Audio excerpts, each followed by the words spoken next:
حكي لو ينحكي خفف علي هواي من جروحي بيا عتاب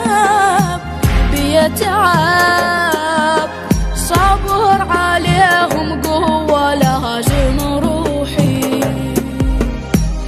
كون الوقت يرجع صحيت ما عاشرتهم لا ربيت وياهم خلوني وحدي الهالزمن قولولي بالله شلون انا انساهم يا دنيا اعيش بحالة